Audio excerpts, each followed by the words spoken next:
Good evening, everyone. My name is David Elwood, and I want to welcome you here to the John F. Kennedy Jr. Forum at the Harvard Kennedy School. This is a special occasion for a number of reasons. The first is that this is the Albert H. Gordon Lecture, which was established in 1987 through a gift from Mr. Gordon, who received his undergraduate degree from Harvard in 1923 and his MBA in 1925. The lecture focuses on the fields of finance and public policy, special attention to internationalization, and the terms of the lecture specify the speaker should generally be chosen from outside the Harvard community. Well, I think Singapore is a bit of a distance, although in terms of someone, this is someone who's very much been a part of our community in so many different ways. I will definitely say that our speaker is a remarkable man. He's Kishore Mahbubani's career in public service spans government, academia, and exemplifies the commitment of advancing the greater good, spirit of innovation that we here strive for. He graduated with first-class honors with a degree of philosophy from the University of Singapore. He then went to Delaware University in Canada, where he received a master's in philosophy and an honorary doctorate. He's also spent a year here as a fellow at the Center for International Affairs at Harvard University. Now, he entered his first part of his career was with the Singapore Foreign Service, where he served between 1971 to 2004. He's had postings in Cambodia, and he actually served during the war in Cambodia there, 1973 to 74. Malaysia, Washington, D.C., and New York. He served with two stints as Singapore's ambassador to the UN and as president of the UN Security Council. He was a permanent secretary at the Foreign Ministry for 5 years. And then he became a dean of a public policy school, everyone's dream job. Sure, he was president of the UN Security Council, but indeed, he became dean of Singapore's Lee Kuan Yew School of Public Policy, interestingly enough, about the exact time I became dean here. Now, I think I know a thing or two about what it means to be a dean in a school with a name of an iconic public figure of whom the nation is proud. And I certainly have been enormously honored to be here at the Kennedy School. Kishore took over the school in the name of a living legend. And talk about high expectations. Lee Kuan Yew is or was a remarkable leader and has been vigorous and engaged throughout his life. He was one who believed very deeply in the power of education and the notion of a strong, merit-based, highly accountable government with essentially no corruption to be tolerated at any cost. And Kishore took over that role of running a school with a living legend, and honestly, the Kennedy School has enjoyed a very close relationship with the Lee Kuan Yew School for many years, including through the Lee Kuan Yew Fellows Program, in which mid-career students in public management from the LKY School spend a semester here as residents. We've benefited immeasurably from that association, as well as learned so many lessons from watching Singapore emerge as a remarkable nation at a remarkable time. And I, too, have had this enormous pleasure of getting to know Kishore. I remember the first time I met him it was in Davos. And again, we had just both become deans. I think we were both a little concerned about, I'll just be straight, I was scared. Here's this guy, and so we sort of compares, what we've done before. And, so I'm meeting this guy who's, I was, president of the Security Council, ambassador to UN, various things and so forth. I said, well, I studied poverty. And in fact, a great friendship was born. And throughout the years, we've spent a great deal of time together and so forth. Obviously, Lee Kuan Yew, the remarkable leader of Singapore, passed away very recently at the age of 92. And we certainly share the grief of all the people in Singapore, and what a remarkable man he was. I would also just say that one of the things I comforted myself when we were meeting in that first time in Davos was, well, okay, but, you know, I'm going to lead the dean, the Kennedy School and so forth, and we'll just see what he does after he becomes dean. Well, what he just did was write book after book after book that was on the bestseller list, that was talked about, argued about. These include The Great Convergence, Asia, the West, and the Logic of One World, a series of books including Can Asians Think, and constantly he has pushed and challenged us to think about what a world will look like when the center of gravity shifts from the United States and the West to the East. And indeed, now there's all kinds of talk about what's next for Singapore, and his forthcoming book here, Can Singapore Survive, is about it. It is no surprise that this man who's done so many remarkable things, both in running an institution and in his writings, was listed by the British Current Affairs magazine Prospect as one of the top 50 world thinkers in 2014, and he's won so many different awards, I cannot mention them. But I think the simplest way to frame this is to indeed say, Kishore is by far the best way to answer the question posed provocatively in your book, Can Asians Think? So with no further ado, Kishore Mahbubani.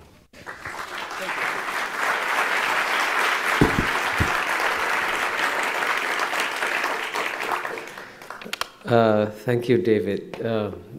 The trouble with having such a generous introduction like that is that after that, everything is downhill. The best I can do is sit down and keep quiet. But anyway, it's a great pleasure and delight to be here. And I'm really glad you highlighted the very special relationship, David, that our two schools have. And indeed, frankly, the Lee Kuan Yew School of Public Policy, which began in 2004, has been successful because it inherited a public policy program that was set up by the Harvard Kennedy School in Singapore in 91, I believe. So we've inherited a lot of from the wisdom and advice from the Harvard Kennedy School. I want to thank you very much for that. I also want to thank you for mentioning Mr. Lee Kuan Yew, who, as you know, who passed away. I think I'm not giving a big secret away if I say that he was a great fan of Harvard. And he really treasured the relationship that the Lee Kuan Yew School of Public Policy had established with the Harvard Kennedy School, and he strongly encouraged me to keep it up. And I think he'd be very happy to see that the Lee Kuan Yew School is being recognized here again at the Harvard Kennedy School. Now, let me try to now begin my remarks in 25 minutes to answer the question. I do have actually quite a long text, but I will not, I think it will be put up on your website of the Harvard Kennedy School, on my website too. What I'll give you is a kind of a summary of the lecture. But let me start at the beginning by saying that, you know, in America, I know you begin with a joke. Unfortunately, we Asians, we don't have jokes. I think the title of my next book will be Can Asians Joke? But I'm going to steal, frankly, literally, a joke that was told by one of my predecessors in this Albert A. Gordon series. His name was Richard Fisher. And this is how he began his lecture when he gave this Gordon lecture in 2009. He said, quote, "Yesterday morning as I got on the plane to fly up here, I turned to Nancy and I said," his wife Nancy, and said, "In your wildest dreams, do you ever envision me following in the footsteps of Mikhail Gorbachev, George H.W. Bush, David Rockefeller, and Ban Ki-moon in giving the Gordon lecture at the Kennedy School?" And Nancy replied, quote, "I hate to let you down, Richard, but after 35 years of marriage, you rarely appear in my wildest dreams." I think my wife who's here would say exactly the same thing. So anyway, to begin, you know, in the spirit of the, again, the Gordon lecture, who said we should talk about developments in the financial sphere, the way I'm going to deliver my remarks is that I'm going to first tell you 3 stories from the financial sector, and then later at the conclusion I'll explain to you why these 3 stories are important. And in terms of explaining and trying to answer the question, I'll first try to answer the question, of course, what are China's goals and aspirations as it tries to emerge and rise? Secondly, how has the relationship between the United States and China played a role in influencing the rise of China? And finally, try to answer make the point, and which is, I guess, the critical point I'm going to make at the very end, that how China behaves as number one will be very strongly influenced by how America behaves as number one. And that's why these 3 stories are important, and that's why I'll begin with them. The first story is about an event that happened at the height of the global financial crisis in 2008, 2009. And until that financial crisis came about, the Chinese were very happy that they had developed an interdependent relationship with the United States of America, so that while China relied on America to sell its exports and to buy its products, America in turn relied on China to buy U.S. Treasury bills and to make sure that the U.S. could continue to sell these Treasury bills overseas. So they both felt that, as Tom Friedman said in one of his columns, that they were joined at the hip in a mutually interdependent relationship. And indeed, I can tell you this, as a matter of fact, at the height of the crisis, when things looked really bad, the Bush administration actually sent an envoy to Beijing in 2008 and said, please continue buying U.S. Treasury bills, because that's what we need to preserve global financial stability. And the Chinese were happy to do so, and I suspect the Chinese even felt a bit smug. See, Americans depend on us. But then, lo and behold, about a month later, in a move that completely shocked the Chinese, the US Fed announced the first round of QE measures in November 2008. And as you know, with the QE measures, essentially the US could print money to buy US Treasury bills. And lo and behold, the Chinese said, what's happened to this interdependence? The Americans can just turn on the printing press and take away this dependence on China. And indeed, one commentator at Excel Merck said, the US is no longer focusing on the quality of its treasuries. In the past, Washington sought to promote a strong dollar through sound fiscal management. Today, however, policymakers are simply printing greenbacks. And Merck said that by relying on the Federal Reserve's printing press, the US has effectively told other nations, it's our dollar, but it's your problem. So that's one story about the relationship, financial relationship between US and China. Then you mentioned a second story from the financial world, which I think not many people notice. Now, I think you must have heard that the United States has been prosecuting several foreign banks, including HSBC, RBS, UBS, Credit Suisse, and Standard Chartered. Now, for example, Standard Chartered Bank was fined $340 million for making payments to Iran. And most Americans reacted with equanimity to this fine paid by Standard Chartered Bank, and thought that the bank was just being fined for dealing with the evil Iranian regime. However, few Americans actually noticed that Standard Chartered Bank, which was domiciled in the UK, had broken no British laws and had not violated any UN Security Council sanctions, but because the payments made through the Standard Chartered system went through the New York clearing system, the US dollars entered the territory of US laws, and so Standard Chartered Bank was fined. And this is what is called, by the way, extraterritorial application of domestic laws. Again, remember this story when I come to the conclusion. And the third story is about the SWIFT system, SWIFT. I think many of you may know what it is. It's a system for clearing payments between countries. I think it's centered in Brussels. And when things got very rough between the United States and Russia recently, as you know, the United States said that it might consider denying access to Russia to the SWIFT system. And in a column by Farid Zakaria, one of our mutual friends, a graduate of Harvard, he described the Russian reaction to the possibility of being denied access to the SWIFT system.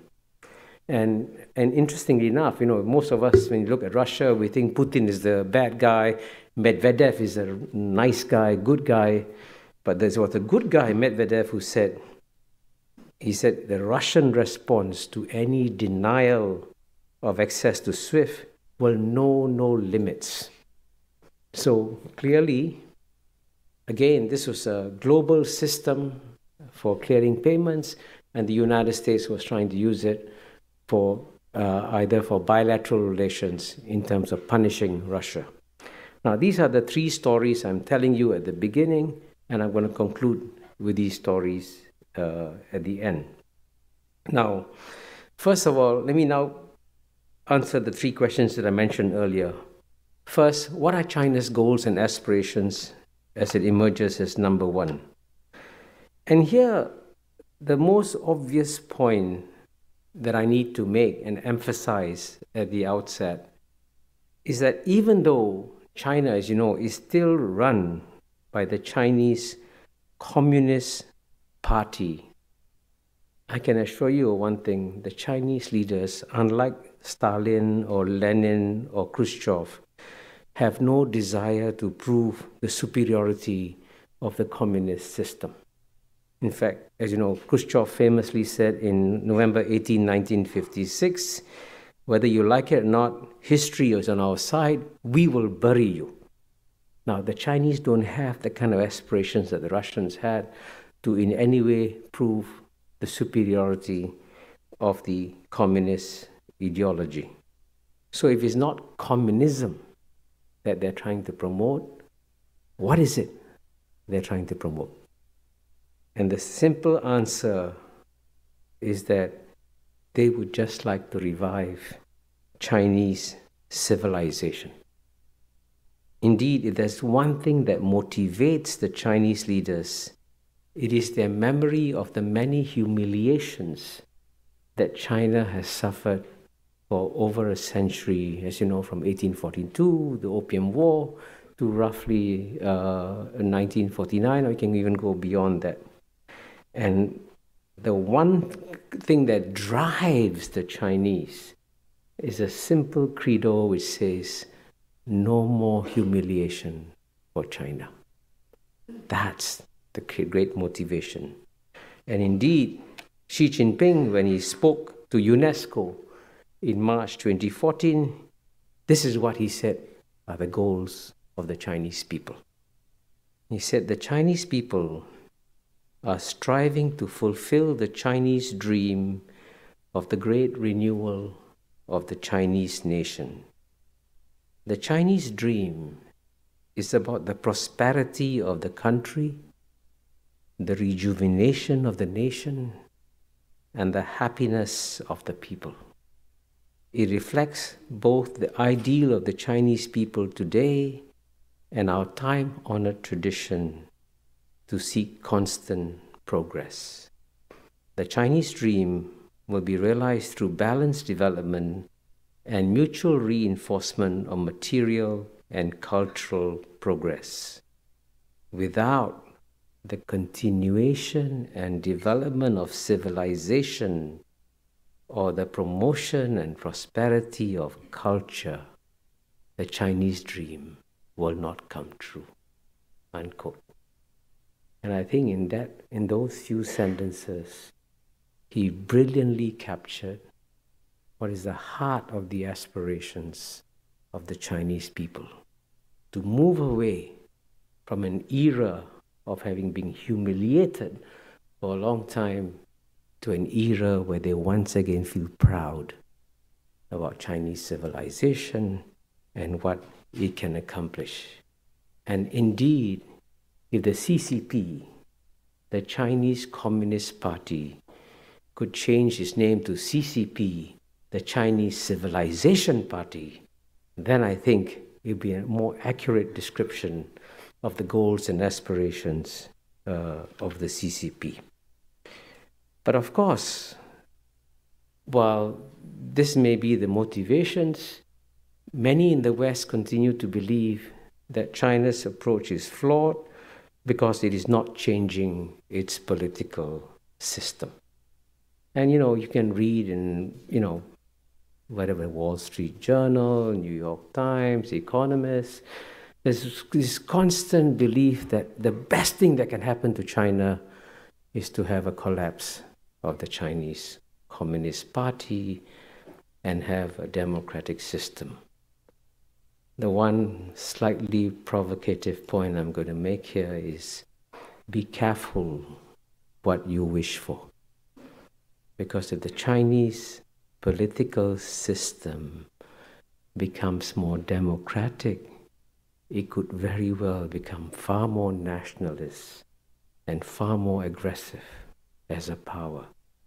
And the great paradox here is that the Chinese Communist Party is actually delivering a global public good by restraining Chinese nationalism.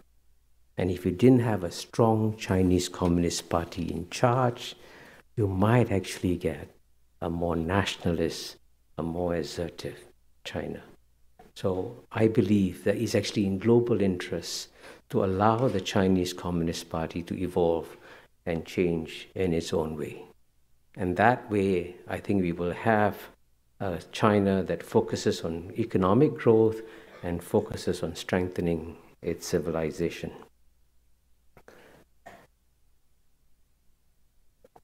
Let me now turn to the second question I said I would discuss, which is US-China relations, because clearly the relationship between the world's number one power, which today is United States, and the world's number one emerging power, China, is a key dynamic.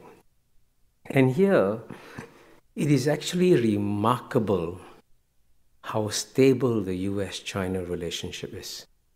In theory, when the world's number one emerging power is about to surpass the world's number one power, and as you know, in PPP terms, China did surpass the United States in 2014, you should be seeing naturally, logically, and I think Steve Wall might agree, rising levels of tension between US and China.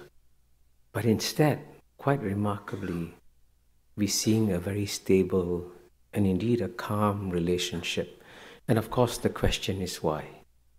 And here I think we have to pay a lot of tribute to the United States for having managed very well the relationship with China. If indeed the United States has been remarkably benign over the years towards China, starting from the days of 1990s. I mean, of course, starting, of course, from the Cold War and Kissinger's trip and America's efforts to bring China on board in the Cold War alliance against the Soviet Union, and then opening up the American market, as I mentioned earlier, to Chinese products.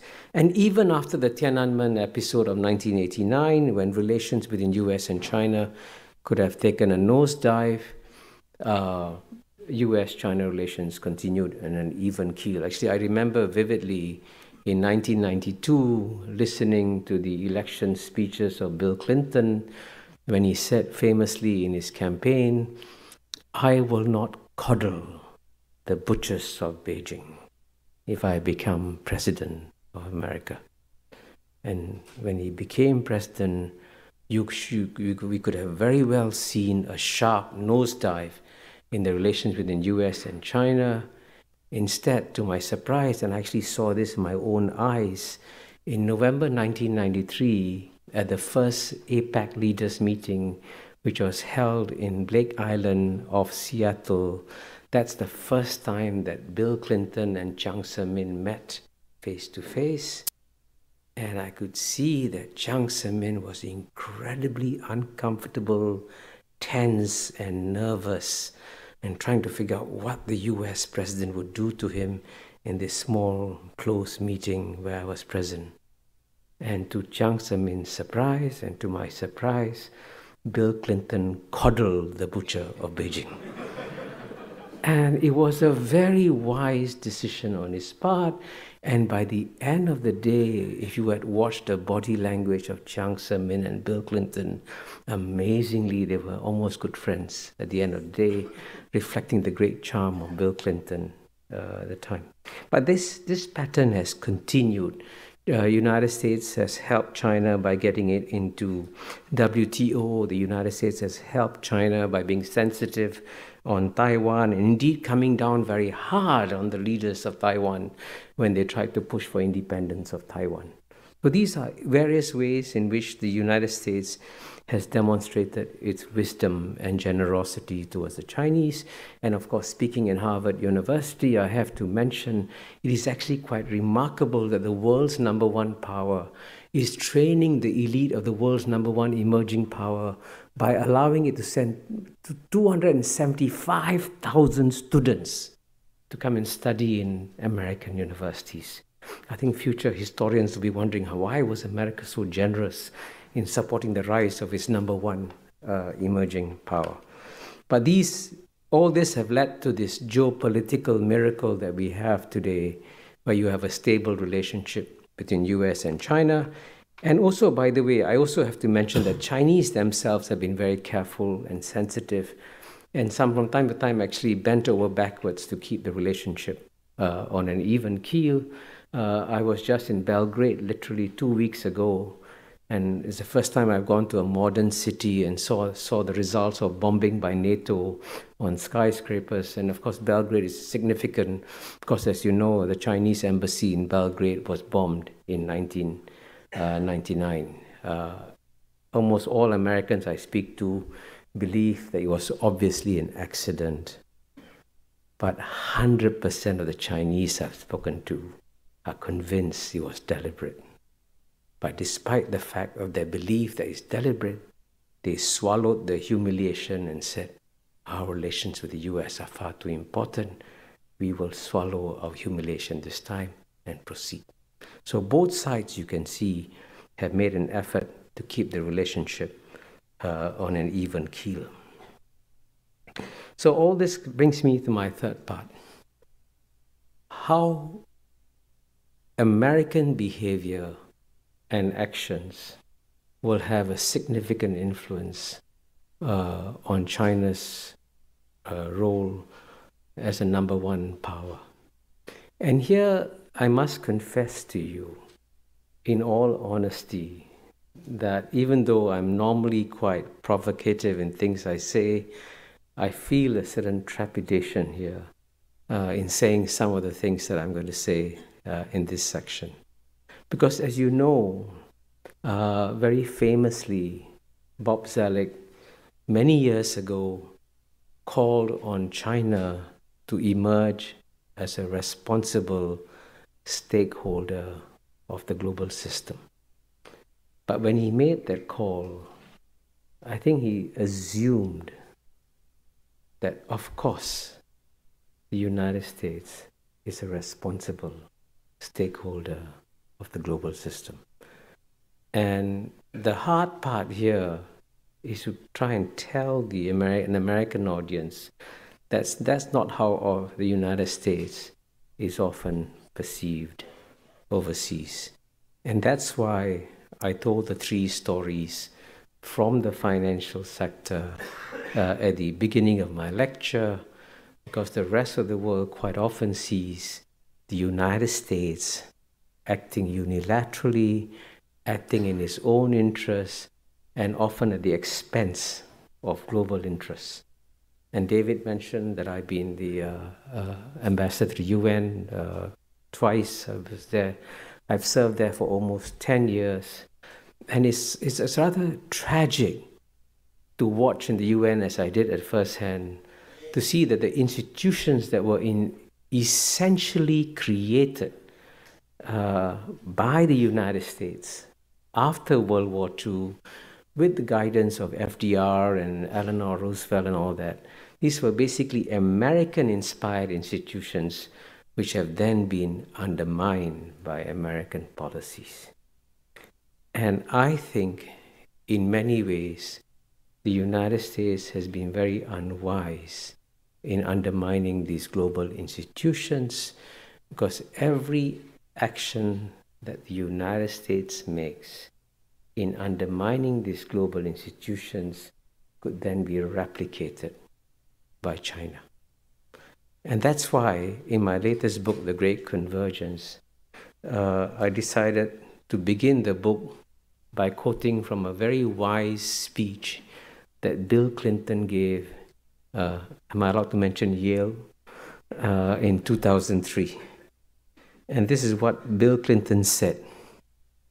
If you believe that maintaining power and control and absolute freedom of movement and sovereignty is important to your country's future, there's nothing inconsistent in that. The US is the biggest and most powerful country in the world now. We've got the juice and we're going to use it. But then he added a but, Bill Clinton. He said, but if you believe we should be trying to create a world with rules and partnerships and habits of behavior that we would like to live in when we are no longer the military, political, economic superpower in the world, then you wouldn't do that. So Bill Clinton was being very wise in saying, as long as America thinks he'll be number one, yes, we can go on undermining multilateral institutions. But if we can conceive of a world in which we are number two, then surely it is in America's interest to strengthen multilateral rules and processes. But what is strange is that Bill Clinton only gave the speech once and never repeated that again. Because I'm told it's political suicide in America to speak about America being number two. So most politicians tend to veer away from that possibility. But I think the time has come for the United States to think very hard about a world in which it might become number two and China might become number one. Then surely America's interests change dramatically. And that's why, if America wants to see a China emerge that plays by global multilateral rules and processes, the best way it can do so is not by giving speeches or saying eloquent words about how you should preserve the global system. The best way you do it is through your deeds. And here, of course, I'm going to conclude by mentioning briefly the latest episode that has happened in US-China relations, and which is, of course, as you know, is the Chinese decision to set up an Asian infrastructure investment bank, which unwisely the United States decided to oppose. And as you know, and this is in many ways a sign of the times, in the past, a veto by Washington, D.C. would have meant that all the allies would have stood firmly behind the United States, and the United States veto would have held. But even to my surprise, the first country to break that veto was the number one ally of the United States, which is the United Kingdom. And that's a sign of the times, that countries are now preparing for a world in which the United States will no longer be number one. So if you want to have that world to be a peaceful and orderly one, the time has therefore come for the United States to ask a very simple question. Would the United States feel comfortable living in a world where China behaves just as America did when it was the sole superpower? Thank you.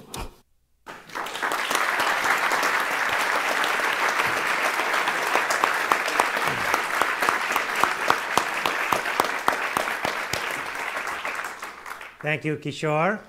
So we now have time for questions. As you all know, there are microphones in 4 locations, one here, one right there, one there, and one there.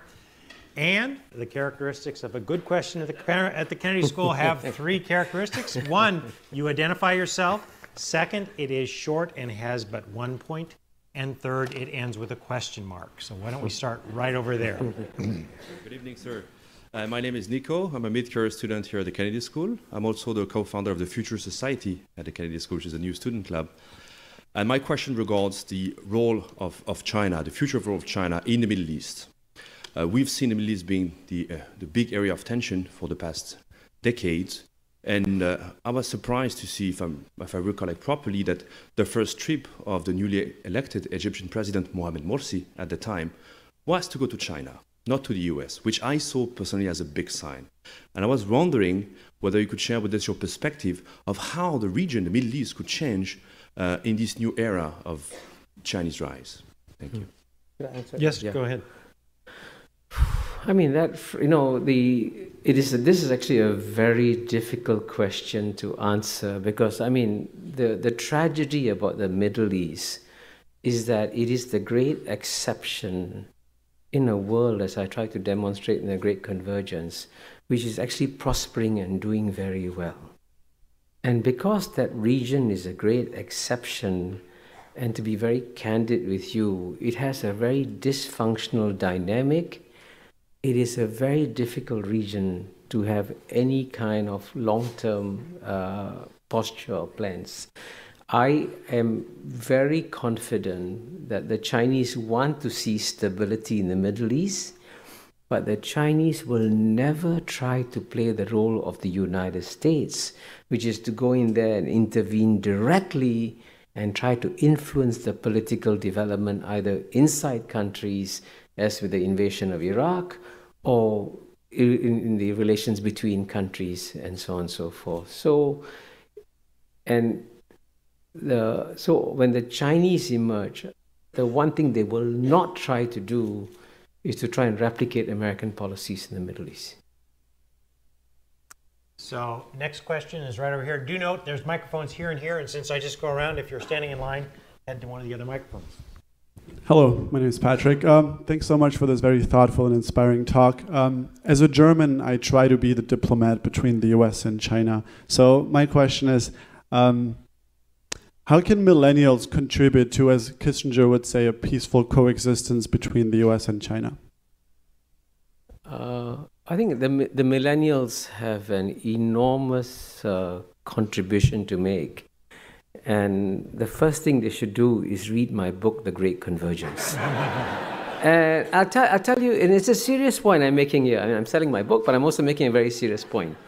The one key point that many people have not understood is that there are many respects in which the world has changed fundamentally. But one way in which it has changed fundamentally is that, and I use a simple boat metaphor to explain this change.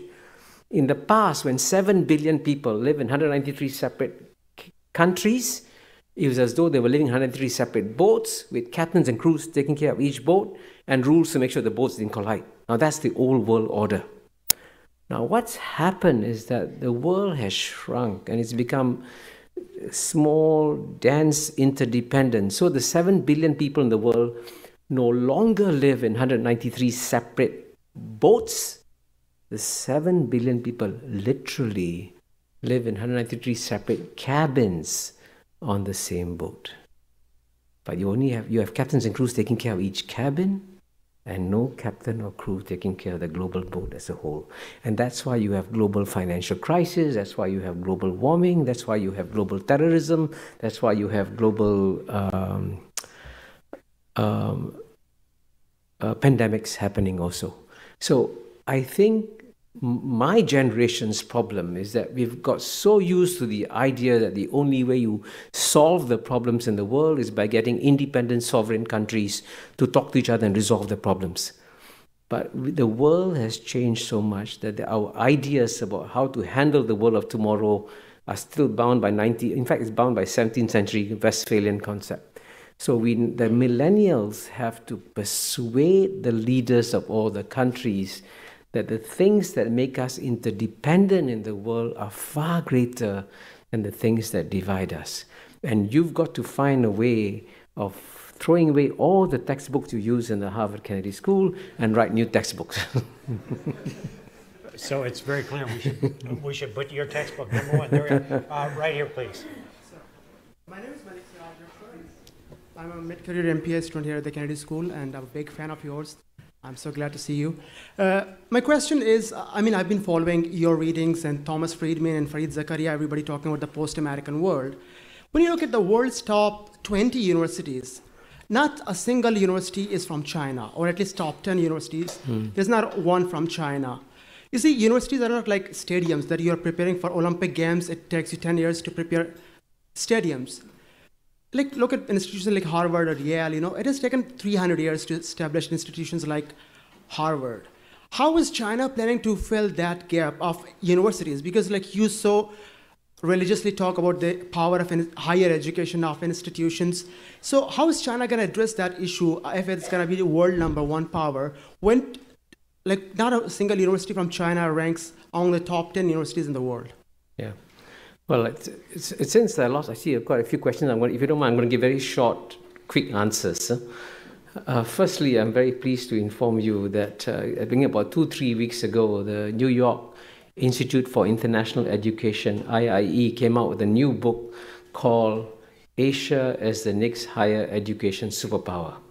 And the introductory essay was co-written by me and a fellow author, the provost. Please read that essay because it actually gives you a lot of data to talk about trend lines. Yes, it's true that the largest, the best universities in the world are still in America. And so it'll take some time, but the trend line is very powerful in terms of development of new universities, institutions of higher education, and so forth.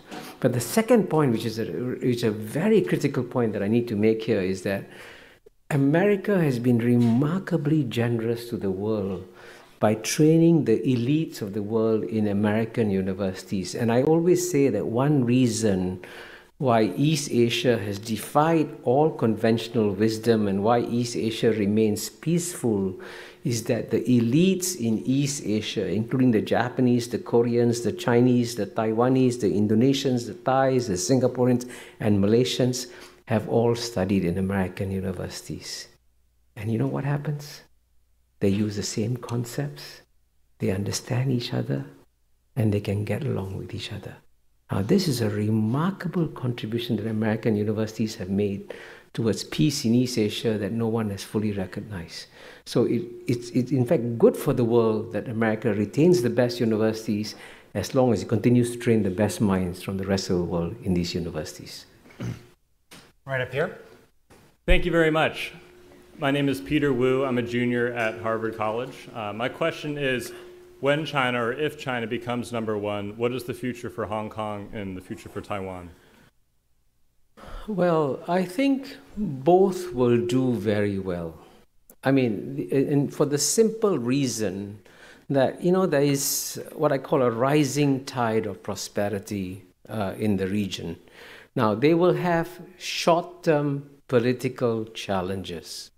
I mean, Hong Kong, unfortunately, never ever developed the art of managing and resolving political disputes and so on and so forth. So it's going through a painful learning phase.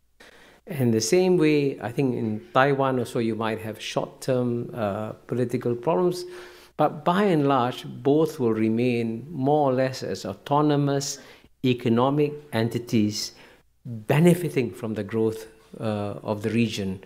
And I want to emphasize, since I come from Singapore, and Singapore and Hong Kong are seen as competitors all the time, it is actually in Singapore's national interest to see Hong Kong thrive and succeed, because we need competition from another city-state, and therefore we can both do equally well. Right up here. Hi, my name is Chi, last name Jai. I work for the internal think tank unit of a large American company. Thank you for presenting a view that perhaps not to the sophisticated audience here at Kennedy School, but I think perhaps in the US in general, that is a little bit different. I follow non-Western, specifically Chinese press as well, and I think the point of view that you presented is quite normal from a non-Western press coverage point of view. But if we look at the average Western press and the public discourse here, and hence policy here, that point of view perhaps is odd. Just like you highlight with the Belgrade embassy bombing, we can actually have US and China looking at things from two totally different angles. So my question is, how do we bridge that public perception gap to then move toward more harmonious bilateral relations? Yeah, I mean, I must say that that's a very difficult question, because I think as I get older, I get less and less surprised by things, it's quite normal. But one thing that's really surprised me is that on the one hand, the United States has clearly the freest media in the world, the best financed newspapers, the best financed television stations in the world. But I can tell you this, as someone who travels to at least 30, 40 countries a year, when I come to the United States and I go to my hotel room in Charles Hotel and turn on the television, I feel that I've been cut off from the rest of the world. And literally, the insularity of the American discourse is actually frightening. And this is also true, by the way. I mean, I've said this to my friends there anyway in New York Times. This is true of the New York Times. This is true of the Washington Post. This is true of the Wall Street Journal. There is an incestuous, self-referential discourse among these newspaper journalists and so on and so forth. And they reinforce each other's perspectives and end up misunderstanding the world. Because, the one key point I emphasize is that the era of Western domination of world history was a 200-year aberration. It's coming to an end. And as a result of it, you've got to learn to understand non-Western perspectives in the world. And it's actually quite frightening that in many ways, I find American intellectuals behind intellectuals, including in Serbia, where I just was, or Greece, or in Istanbul, because they are much more aware of what's happening in the world than most American intellectuals are. I don't know how to solve that problem. Right over here. Thanks. My name is Ziad Raza. I'm a mid-career MPA candidate here, and also from Malaysia. So both Malaysia and Singapore and countries around East Asia have been benefiting greatly from the economic rise of China. We trade with China, we benefit from that. But there's also this specter of security.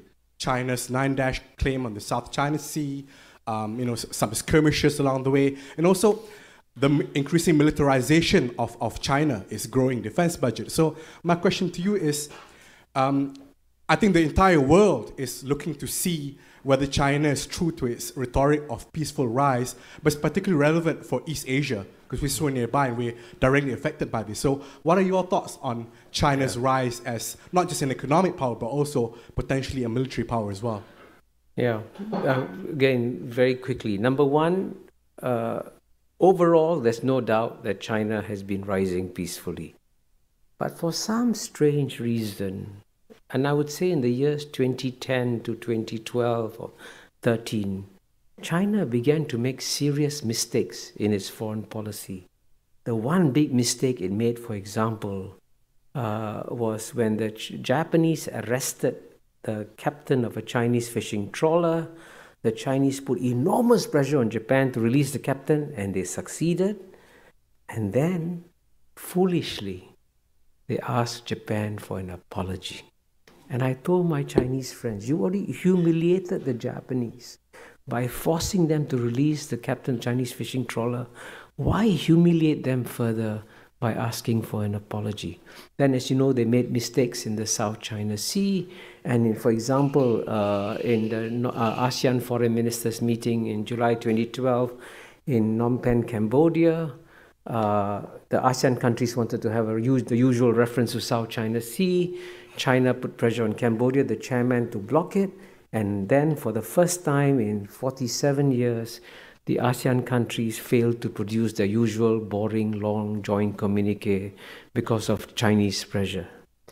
So they've made serious mistakes. But what is astonishing to me is how quickly they learn from the mistakes. And I can tell you one of the most surprising things I did in 2014 was to be invited to Beijing by two separate Chinese think tanks and in a fully recorded conversation, and they only asked me one question. Please tell me, what mistakes has China made in its foreign policy? And I was stunned by that because, I've never been invited to Washington, D.C. to talk about mistakes in American foreign policy, but I get invited to Beijing. I mean, that's a sign of the times, that is how different the world is today. So I think the Chinese, I want to emphasize one point. The Chinese themselves have not clearly made up what kind of power they want to be, and they are torn by contradictory impulses. And that's how we react to them, how we act as a role model for them, that will make a huge difference. And here in the area of the military, I can tell you one key point I keep saying. It is now in America's national interest to stop aggressive naval patrolling 12 miles off China's shores, because if you do that 20 years from now, there'll be aggressive Chinese naval patrolling 12 miles off California shores. Let's not push for that. Let's work towards a new world where we no longer have to use the military. And I think at the end of the day, there will be no war between the United States and China. Why not gradually de-escalate the military competition? I think it can be done. Right over here. Thank you, David, and thank you, Kishore, for the great presentation. My name is Xin Chai Zhang. I'm from China. It's a great honor to have this opportunity to talk about, to ask questions. I'm the founder of my lab tea company, and my question is: you talk about Mr. Xi Jinping and talking about our purpose to revive our culture. So, what do you think is China's core culture, and how Chinese core culture can contribute to the world, and what we can learn from other civilizations through this process? Thank you very much. Well, I suspect there are many more experts in this room here on Chinese culture and civilization, but I can tell you that there are obviously many roots of wisdom in traditional Chinese culture.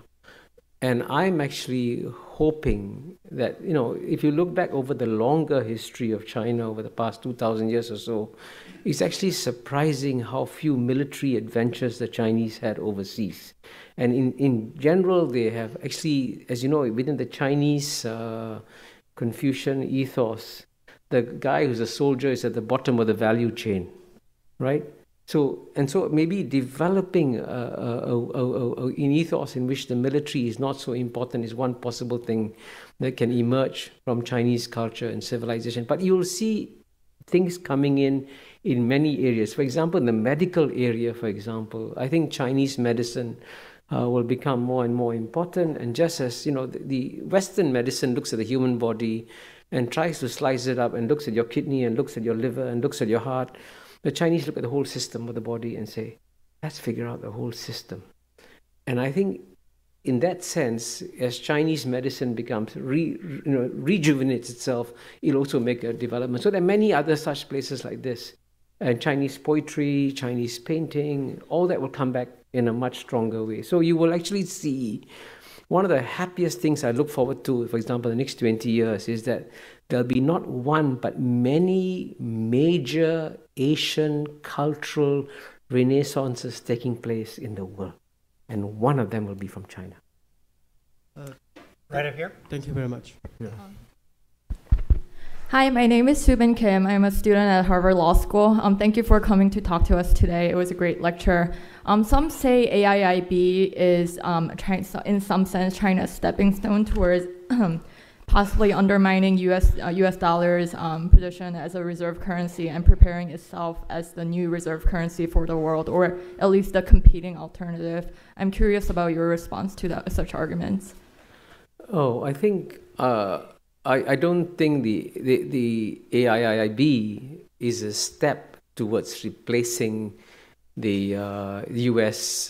dollar as the global reserve currency. It's actually the Chinese basically using the AIIB on the one hand to find a use for the money that they have, and on the other hand, there's also a demand in Asia for more infrastructure. Even the ADB has estimated that Asia needs $7 trillion of infrastructure, and that's what it's using its money for. But at the same time, I do agree with you also that the Chinese have begun thinking about how long can they rely on the US dollar as the global reserve currency, because traditionally the reserve currency is always the reserve currency of the world's #1 economic power. Now, China is not yet in nominal terms the #1 economic power, but within 5 years, 10 years, depending on your guesswork on what the rates of growth will be, China will become the world's #1 economic power, let's say within 10 years.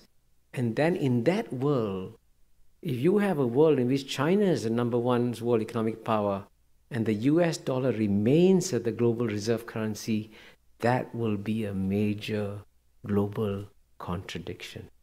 So it's actually better for us now to find a solution to that global contradiction before it becomes a big problem, because this will definitely be a big problem 10 years from now. Right over here. Yes, my name is Charles Data. I'm a student here at the Kennedy School. Arguably, in the era of US superpower, democracy could be argued as the main value that the US has been pushing around the world. How about when we imagine the day that China will be a superpower, what do you think will be the main agenda that will be pushed around the world? Okay, let me begin with the good news. They will not ask any country in the world to set up a communist party. I guarantee you that. I actually believe in the long run, China itself will eventually become a democracy. The destination is not in doubt. It's only the route and timing that you take. And I can tell you the Chinese learned so much from the collapse of the Soviet Communist Party, because the Soviet Union went overnight from a communist system to a democracy. The Russian economy imploded, became smaller than Belgium. Infant mortality rates went up, life expectancy came down, and the Chinese saw that and said, we don't want to see that in China. So they will not make an immediate transition towards democracy, but in the long run, I think they'll move in that direction. But unlike the United States of America, the Chinese do not believe in proselytizing their beliefs. They do not believe that you have to copy or emulate them to succeed. And they also believe that it is far better for people to admire and respect them for their deeds rather than to pay attention to their words. So in a sense, we will have a very different world when the world's #1 power in the world is no longer a missionary power in the world. Right over here. From a technological institution down the river. My question is similar to the one that was just asked. I think your point is very well taken, that you learn how to behave when you're #1 by looking at the person who's now #1. We're good to our parents, so our children will take care of us in our old age. But how many years after China becomes #1 do you think there would be real press freedom, or artists would have freedom, or the Dalai Lama could come to Tibet? How will that ever really happen with the communist dynasty that you praise, which you can only get away with in Cambridge, by the way? Well, The question of freedom in China, I think, is a very critical question. I first went to China in 1980, and I arrived in Beijing. For a start, there were no skyscrapers, there were big roads, there were no cars, only bicycles. People at that time could not have the freedom to choose where to live, where to work, what to wear, No, not any kind of personal freedom. Today, you go to China, the Chinese people can choose where to live, where to work, what to study, what to wear, where to go. And when I first went to China in 1980, there wasn't a single Chinese tourist leaving China. Last year, 100 million Chinese went overseas freely. And 100 million Chinese returned to China freely. Now, if there's no freedom in China, if China was this despotic, oppressive state, would 100 million Chinese come back to China? So clearly there has been an explosion of personal freedoms in China on a scale that the Chinese people haven't experienced, right? Now, you mentioned difficult things like the Dalai Lama. And I agree with you that China should deal with the Dalai Lama. But isn't it shocking that the United States of America, which is the world's freest society in many ways, actually prevented some Islamic scholars from coming to teach in American universities barely 10 years ago? That's shocking. So, and all I can say to you is, no country is perfect. Every country is going to learn to improve itself. Kishore, I wanted to take advantage of my position here to ask you a question that no one else has seemed to ask, but since you asked it rhetorically yourself, is after Lee Kuan Yew, can Singapore survive? My favorite answer is buy the book. No, I did. That's not generally an acceptable answer here. So. I know. No. I did launch a book 3 weeks ago in Singapore called Can Singapore Survive? But the answer I gave is very simple. The probability, of course, is that Singapore will survive. I mean, Singapore will not just survive, Singapore will do very well. Because, Mr. Lee Kuan Yew and the founding leaders of Singapore created some of the strongest institutions in the world in some areas. The quality of mind of the Singapore civil service, I think, is number one in the world. The quality of mind of the Singapore judiciary is also probably number one in the world. The quality of the Singapore military is probably among the top 10 in the world. Singapore's education system is already ranked among the top 3 or 4 in the world. We have the world's best airport, the world's best functioning port. So we have created a whole ecosystem of excellence in Singapore. And with that ecosystem of excellence, Singapore is poised to take advantage of a major historical opportunity that is coming its way, because just as London served the European century and New York served the American century, the one city in all of Asia that is comfortable with all the major civilizations in Asia, with Chinese civilization, with Indian civilization, with Islamic civilization, and also Western civilization, is Singapore. So Singapore is going to become the New York of the Asian century. So it's a great time coming ahead for Singapore. But, okay, right there. My name is Ihab Al-Gamal. I'm a mid-career from the troubled area of the Middle East. My question to you is that, do you have any doubt about China's economic growth going forward? So the rise to the number one is based on a wonder story of 8% growth year over year. Yeah. demographically, there's a lot of challenges in the economy. Do you see the story really continuing to become the nominal number one in the world? Yeah, I'm really glad you raised that question, because I've been here for 48 hours. And I must say, almost every person I met in Harvard, the first question they ask me when we talk about China is, can China sustain its economic growth? And of course, it's possible that there could be a massive slowdown in China. They could go to grow at 3-4% or whatever. So that's possible. But if I was a betting man, I'm prepared to take bets with you all that I think China will be able to sustain growth of 7%.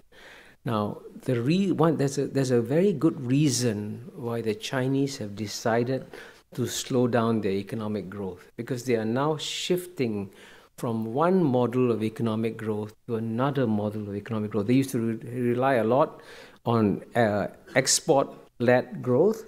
They can no longer do that because they're no longer the big markets in the West that they can rely on. They're trying to switch to an internal consumption-led growth. And it takes time to do that. And if you are running a fast train around a corner, it's best to slow down and do that. And secondly, if you look at the amount of investments that China has put in, the infrastructure, the world-class infrastructure that China has built in their ports, airports, roads, rail, and so on and so forth, that kind of world-class infrastructure reaps dividends. Plus, the Chinese Communist Party is in many ways one of the most meritocratic organizations in the world, and the quality of mind of key Chinese policymakers has never been as good as it is today. Now, if you have a government staffed by remarkably good minds, taking advantage of a world-class infrastructure, I would say the possibility of maintaining good growth is there. And within Asia, by the way, China is big, but even the Chinese are 1.3 billion people, but in all of Asia, there are 3.4 billion people. That market is becoming more integrated too. So that you'll also benefit from the integration of that region. So there are many other sources of growth apart from the export-led growth that they had in the past. So if I was a betting man, I would say they can sustain the 7% growth. All right, I'm afraid we have time for just two more questions right there. Hi, my name is Jack Mulhern. I'm a former tour guide at the John F. Kennedy Presidential Library. I just had a quick question. One thing, it's a great honor to have you here, first of all. But I attended the law school about 6 months ago, and Tommy Koh, the U.S. ambassador to Singapore, he posited a theory that 11 times one country has always been on top, and they've always, in the history of humanity, been superseded by the country number 2. I'm just wondering if this is inevitable due to what I've noticed China's doing. They're buying factories in Indiana that are producing rare earth elements that we need for our cell phones and our F-14 and F-16 fighter jets and so forth.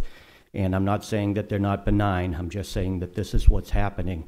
And so I'm wondering, it's an inevitability that the country who's always number 2 supersedes the country that's now economically number 1. Well, I'm not. Tommy Koh, by the way, is a Singapore ambassador, former Singapore ambassador to the U.S., a brilliant guy. In fact, I succeeded him as ambassador to the UN.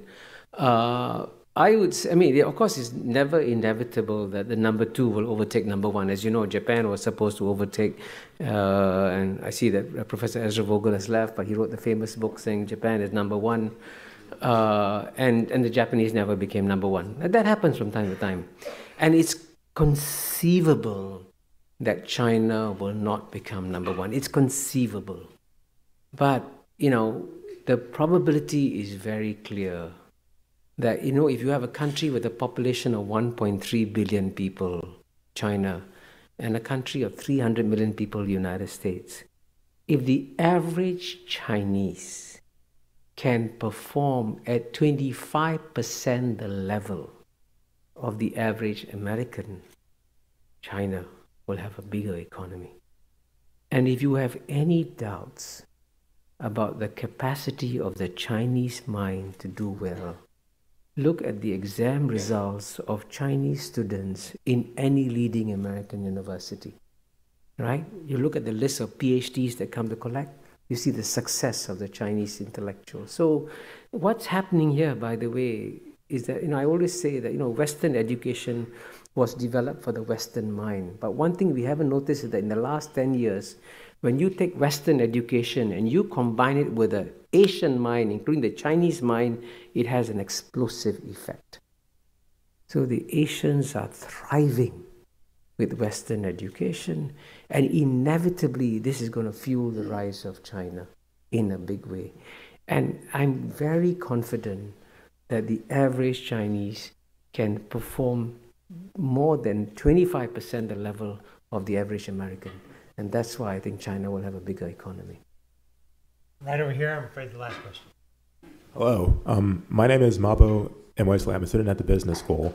Thank you for being here this evening. My question is, how would you characterize in all likelihood the U.S.-China relationship, specifically in the range of 15 to 25 years, where while China will likely be number one, the U.S. will likely be a close number two? Yeah, of course, it's possible that the United States will be a close number two to China. But, many of the projections that I've seen, I'll give you, for example, Goldman Sachs has projected that by 2050, the number one economy in the world will be China, and I've been speaking a lot about China. The number two economy in the world will be India, and United States will be number three. So, and it's actually surprising that so few Americans speak about that world. It's already impossible to speak about being number two. It's even harder to speak about being number three. But that, frankly, is also going to happen. I wrote an essay recently in which I said that, if you look at the most successful ethnic community in the United States, I would have thought in the past would have been the Japanese or the Chinese or the Koreans or the Jews. But the most successful ethnic community in the United States by far is the ethnic Indian community. And if you look at one statistic, if the average Indian in India can achieve half the per capita income of the average Indian in America, India's GNP would not be 2 trillion, but 25 trillion. And if you go to India, as I do, the sense of optimism about the future is phenomenal. So I've been talking a lot about China, but there's actually another bigger Asian story. There's also India and other states that are doing very well. So in that world of tomorrow, it is just by sheer mathematical logic. The amount of space that 300 million Americans have carved out for themselves, politically, economically, when they represent less than 5% of the world's population, has been phenomenal, has been exceptional. But it cannot carry on because the rest of the world has stopped underperforming.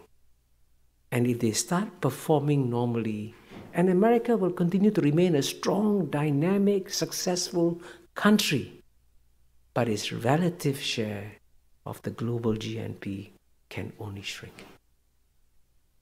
Mahbubani, thank you so much. It's been great.